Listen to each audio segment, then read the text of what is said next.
Hi everyone! So, andito tayo ngayon sa Novali.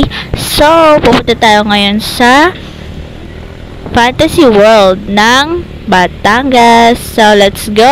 At dito naman tayo ay nakamotor. Ayan. So, sa lahat po ng mga nagmumotor at pupunta kung saan, ay mag-ingat po tayo. So, nandito na po tayo sa may Tagaytay Road. So, ayan. Diretso lang tayo. Buti na lang talaga at napakaganda ng sikat ng araw. So, ayan, nandito na tayo sa may Tagaytay Starbucks. Ayan. And for the video muna tayo kasi ang ganda ng view para naman may remembrance tayo. Diba? Ang ganda ng view. Ayan.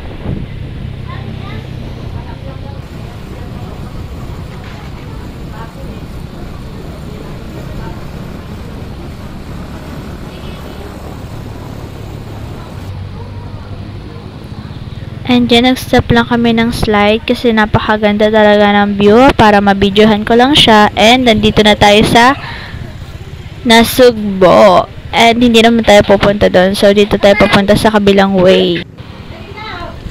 And sa Nasugbo ay diretso lang. Tayo ay kakaliwa papuntang Fantasy World. Ayan, diretso lang tayo sa kaliwa.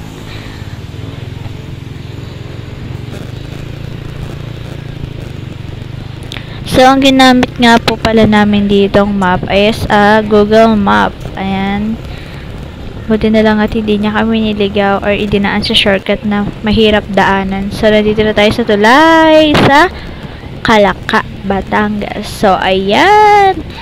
So, nararamdaman ko talaga dito na malapit na kami. Ayan. And, syempre, nag-video muna ako.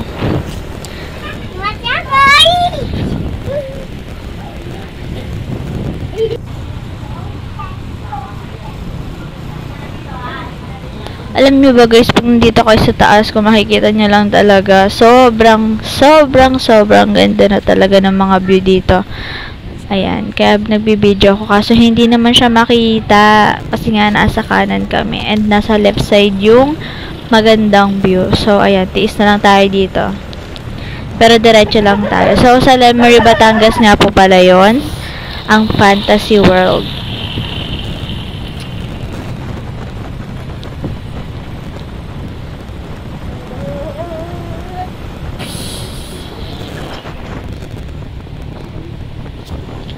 So, may mga daan po pala dito na matatarik talaga. Kaya palagi tayo mag-ingat. Ayan, nandito na tayo sa municipality ng Lemery. So, ayan, nakikita nyo naman, diba? Ayan, ayan yung Fantasy World. So, hindi naman po kami dyan makakapasok kasi sabi kasi nila 1,000 per head daw. So, hindi na kami pumasok para lang mag-picture-picture kasi wala naman kaming event. So, ayan, may pahalik pa po si Bossing. Ayan, nandito naman tayo sa Sky Ranch ng Tagaytay. Ayan. And pauwi na kasi kami niyan and dumaan na din kami dito. So hindi na rin naman kami pumasok at tumingin-tingin lang kami sa labas. Ayan. Dito lang po 'yun sa Tagaytay, ang Sky Ranch. Ayan. Marami po ditong pasyalan talaga sa Tagaytay. Kaya lagi po itong dinarayo. Kaya kung gusto nyo po ng mga mapupuntahan din, ay alam nyo na. Ayan. May mga rides din po yan sa loob. And nagbakdo po tayo. And ito na. Thank you!